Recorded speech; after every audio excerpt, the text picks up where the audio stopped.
আসসালামু আলাইকুম রহমতুল্লাহি ওবরাকাতুহু। দেশে ও দেশের বাহির থেকে যে যেখান থেকে দেখছেন সকলকে জানাচ্ছি অনেক অনেক শুভেচ্ছা ও মোবারকবাদ। আলহামদুলিল্লাহ, আমরা পবিত্র কোরআনকে কিভাবে সহি শুদ্ধভাবে এবং সহজে শেখা যায় আমরা সেই চেষ্টা করছি। সেজন্য আমরা শুরু করেছি কিভাবে আমরা পবিত্র কোরআনকে খুবই সহজে শিখতে পারি।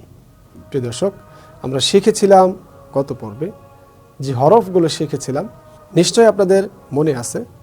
ইনশাআল্লাহ আমরা পরবর্তী হরফগুলো শিখব। তার আগে আমরা যে বিষয়টা জানব সেটা হচ্ছে আরবি হরফ আমরা জেনেছিলাম 29টি হরফ এবং মাখরাজ 17টি। বিভিন্ন সময় আমরা যেটা করে থাকি, রান্নাবান্নার মধ্যে আমরা যেমন মশলা ব্যবহার করে থাকি, ঠিক সেভাবে আমরা যদি আরবি হরফগুলো শিখি সুন্দরভাবে সাবলীলভাবে, কোনটা কিভাবে হচ্ছে একটু মজা করে, একটু মজা দিয়ে, তাহলে আমাদের জন্য শেখা খুবই সহজ হবে। আর আমরা চাই কিভাবে পবিত্র কোরআনকে খুব সহজ করে শেখা যায়, সেটাই আমরা চাই। প্রিয় দর্শক, আমরা আজকে শিখব আলিফ থেকে নিয়ে আলিফ, বা, তা, সা। আমরা 4টা হরফ শিখেছিলাম। আমরা আজকে পরবর্তী হরফগুলো থেকে শিখব ইনশাআল্লাহ। আমি আপনাদের জন্য লিখে দিচ্ছি।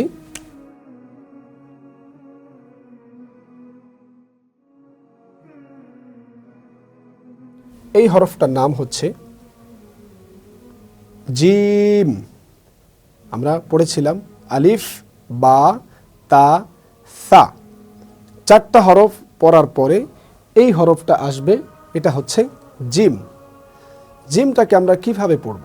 এটাকে একটু শক্ত করে পড়তে হবে।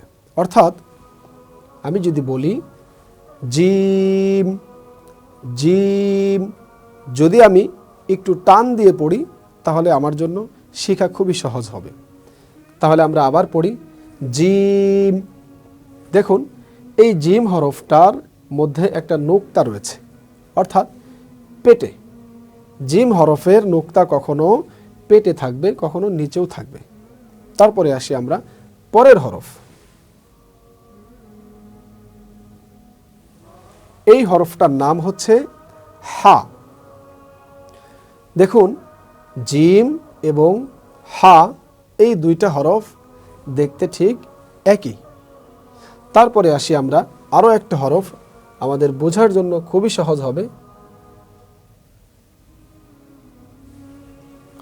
আমরা দেখতে পাচ্ছি আরও একটি হরফ, তা হচ্ছে খ। তাহলে আমরা যদি শুরু থেকে বলে আসি জিম, হা এবং খ। দেখুন, জিমের মধ্যে নোক্তা হচ্ছে পেটে, জিমের অর্থাৎ জিমের এক নোক্তা। এবার আসি তারপরের হরফ হা। এই হার মধ্যে কোনো ধরনের নোক্তা নেই। তারপরের হরফে যদি আমরা আসি, এই হরফের নাম হচ্ছে খ। তাহলে আমরা 3টা হরফ দেখতে একই রকম, কিন্তু ভিন্ন ভিন্ন উচ্চারণ হচ্ছে। যেমন এটা হচ্ছে জিম, এটা হচ্ছে হা, এটা হচ্ছে খ। এবার আসি এই হরফটাকে আমরা কিভাবে পড়ব। বাংলায় আমরা যদি একটু লিখে দেখাই আপনাদের জন্য সহজ হবে। এই হরফটা আমরা সকলে চিনি, বাংলায় হয় আকার হা হয়, হ আকার হা। তাহলে অনেক সময় আমরা যেটা করে থাকি, এই হা বলতে গিয়ে এই বাংলায় এই হাটা ব্যবহার করে থাকি।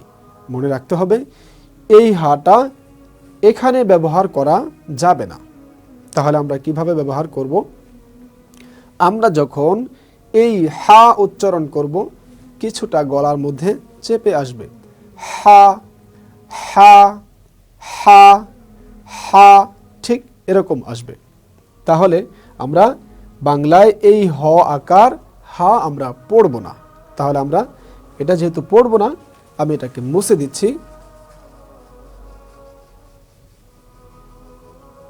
তাহলে আমরা যেটা পড়ব, এটা হা। হা, এই হাটাকে গলার মধ্যে একটু চেপে আনবো। তাহলে আমরা শিখলাম জিম, হা, খ। তারপরে হরফে আমরা যদি দেখি, এই হরফটার নাম হচ্ছে দাল। দাল। তাহলে খুবই সহজভাবে যদি আমি বলি, কিভাবে বাংলায় যদি আমি লিখি এভাবে, দ আকার ল, সকলে বুঝবেন বাংলায় দ আকার ল কি হচ্ছে, দাল হচ্ছে। ঠিক এই দালটাও ঠিক সেম এরকম হবে, দাল দাল। এভাবে যদি লিখি, এভাবে যদি পড়ি, দাল দাল, ঠিক এরকম উচ্চারণ হবে। তারপরে যদি আমি পরের হরফে আসি, সেটা হচ্ছে এই দালের উপরে যদি একটা নোক্তা দিয়ে দেই, হরফের ভিন্নতা চলে আসবে। কেমন? এই হরফের নাম পরিবর্তন হয়ে যাবে। আমি নোক্তা মুছে আলাদা লিখে দিচ্ছি। হরফটার নাম হচ্ছে জাল। জাল জাল। তাহলে আমরা যদি পার্থক্য করি, এটা হচ্ছে দাল। দালের উপরে কোনো নোক্তা নেই। প্রিয় দর্শক, আপনারা বুঝবেন, যারা আরবি হরফগুলো আগে থেকে চেনেন তাদের জন্য খুবই সহজ হবে, আর যারা একদম চেনেন না তাদের জন্য কঠিনের কিছু নেই। আমরা খুব সহজভাবেই আপনাদেরকে শেখাতে চেষ্টা করছি ইনশাআল্লাহ।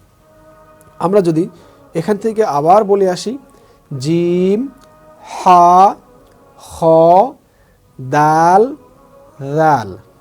এবার আসি, এই যে আমরা পড়লাম রাল, এই হরফটা কোথা থেকে আসলো, মানে এই হরফটা কোথা থেকে, এই হরফটা কোথা থেকে উচ্চারণ হচ্ছে। যেমন রাল জিব্বার আগা, উপরের দুই দাঁতের আগার সাথে লাগাইয়া উচ্চারণ হবে রাল রাল। যদি আমি জিব্বার আগাটাকে উপরের দুই দাঁতের আগার সাথে লাগিয়ে উচ্চারণ করি, তাহলে আমার রাল উচ্চারণ করা সঠিক হবে।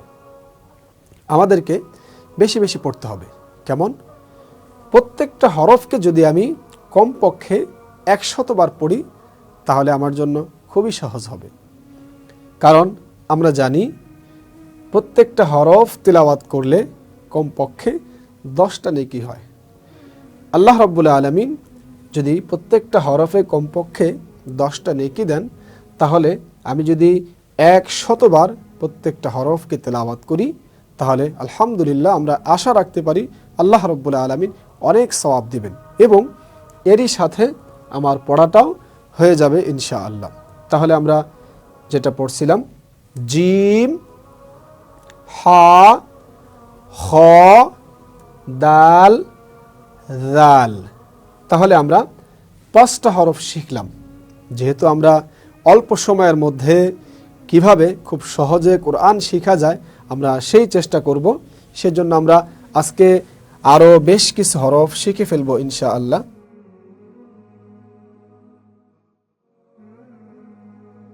আমি পরবর্তী হরফ লিখে দিচ্ছি, আমরা পড়ে আসি। জিম হা খ দাল এবং রাল। তারপরের হরফ নিশ্চয় আপনারা জানেন, আমি লিখে দিচ্ছি। এই হরফটার নাম হচ্ছে র। এই হরফটার নাম র। রটাকে আমরা কিভাবে পড়ব? দেখুন, আমি সহজে যদি বলি, বাংলায় যদি আসি, দেখুন এটা হচ্ছে বয় শূন্য র। আমরা ঠিক যেভাবে এই রকে উচ্চারণ করে থাকি, ঠিক সেভাবেই আরবিতে উচ্চারণ হবে। র র র র র, ঠিক এভাবে। তাহলে রর পরে হচ্ছে জা। একই হরফ, আমরা খুব সহজে নিব। দেখুন, র এবং জা দুইটাকে দেখতে সেম একই লাগছে।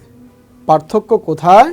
পার্থক্য হচ্ছে নুক্তার মধ্যে, অর্থাৎ রর মধ্যে কোনো ধরনের নুক্তা নেই, কিন্তু জার মধ্যে নুক্তা রয়েছে। তাহলে আমাদের জন্য খুবই সহজ বিষয়, জিম, হা, খ, তিনটা হরফ দেখতে একই, উচ্চারণ ভিন্ন ভিন্ন। তারপরে আসি দাল এবং রাল, দুইটা হরফ দেখতে একই, উচ্চারণ ভিন্ন ভিন্ন। তারপরে আসি র, জা, এই দুইটা হরফ দেখতে একই, উচ্চারণ ভিন্ন ভিন্ন। তাহলে আমরা শিখলাম জিম, হা গলা থেকে একটু চেপে আসবে, খ, দাল, রাল। রাল বলার ক্ষেত্রে আমরা যেটা খেয়াল করব সেটা হচ্ছে জিহ্বার আগা সামনের উপরের দুই দাঁতের আগার সাথে লাগিয়ে রাল উচ্চারণ হবে। তাহলে রাল, রাল, ঠিক এভাবে। তারপরে হরফ হচ্ছে র, র। এখানে আমি লিখেছি বাংলায় বয় শূন্য র, ঠিক এই রয়ের মতো উচ্চারণ হবে। তারপরে আসি আমরা জা, জা, একটু আওয়াজ হবে, জা, জা, জা, জা, ঠিক এভাবে। তাহলে আমরা পরবর্তী হরফের দিকে যাচ্ছি।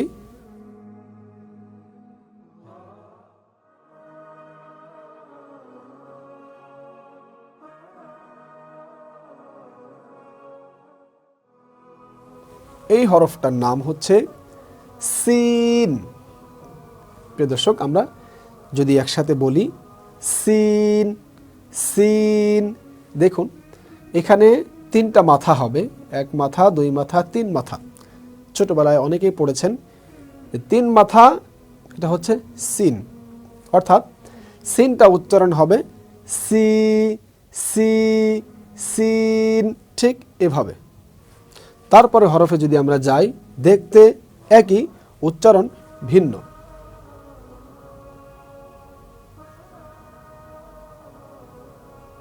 অর্থাৎ এটা হচ্ছে সিন, এটাও যদি নোক্তা না ধরি তাহলে সিন হচ্ছে, নোক্তা দিলে শিন হবে। কেমন? সিনের কোনো নোক্তা নেই, কিন্তু শিন হরফের তিনটা নোক্তা রয়েছে। নোক্তার ব্যবধানে হরফের নাম ভিন্নতা চলে আসছে। তাহলে আমরা এটাকে পড়ব শিন, শিন, শিন। তাহলে আমরা জিম থেকে নিয়ে শিখলাম শিন পর্যন্ত। তারপরে আমরা আরও একটা হরফ শিখব, সেটা হচ্ছে সদ, সদ।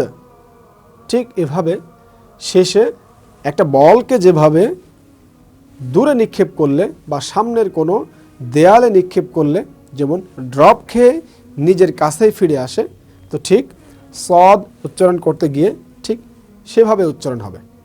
যেমন সদ, সদ, সদ। এবার আসি আরও একটা হরফ নিয়ে। সদের মধ্যে যদি উপরে একটা নোক্তা দিয়ে দেই, উচ্চারণ এবং পরের হরফ হয়ে যাবে বদ। সদ এবং বদ দেখতে ঠিক একই রকম, কিন্তু পার্থক্য হচ্ছে নোক্তা। তাহলে এটা হচ্ছে সদ, এটা হচ্ছে বদ, বদ, বদ। ঠিক এভাবে উচ্চারণ করব আমরা, কারণ প্রত্যেকটা হরফকে যদি আমরা বেশি বেশি উচ্চারণ করি, যেমন এখানে যে হরফগুলো রয়েছে জিম, হা, খ, দাল, রাল, র, জা, সিন, শিন, সদ, বদ। তাহলে আমরা এই হরফগুলো শিখলাম। তাহলে আমাদেরকে প্রত্যেকটা হরফ আলিফ থেকে নিয়ে বদ পর্যন্ত যদি আমি প্রতিদিন বেশি বেশি শিখি, অন্তত পক্ষে 5 ওয়াক্ত নামাজের পরে যদি আমি কমপক্ষে 20 মিনিট সময় যদি শিখি, তাহলে আমার জন্য অল্প কিছুদিনের মধ্যেই পবিত্র কোরআনকে সহি শুদ্ধভাবে শেখা আমার জন্য খুবই সহজ হবে। প্রিয় দর্শক, আমরা যাতে করে খুবই অল্প সময়ে পবিত্র কোরআনকে শিখতে পারি সে প্রত্যাশা করছি। কারণ অল্প সময়ে পবিত্র কোরআনকে শিখতে হলে আমাকে একটু বেশি মেহনত করতে হবে। আমি যেভাবে বলেছি, আজকে আমরা পড়েছি জিম থেকে নিয়ে দত পর্যন্ত। তাহলে আমরা আজকের পড়া এবং বিগত দিনের পড়াকে যদি একসাথে করে এই দত পর্যন্ত শিখতে পারি, তাহলে পরবর্তী পড়াগুলো আমাদের জন্য খুবই সহজ হবে ইনশাল্লাহ। পরবর্তীতে আরও অন্য পড়া নিয়ে আসব। ততক্ষণ পর্যন্ত সকলেই পিছনের যে পড়াগুলো আছে আমরা সেগুলো ভালোভাবে শিখব। সকলেই ভালো থাকুন, সুস্থ থাকুন। আসসালামু আলাইকুম ওয়া রাহমাতুল্লাহি ওয়া বারাকাতুহু।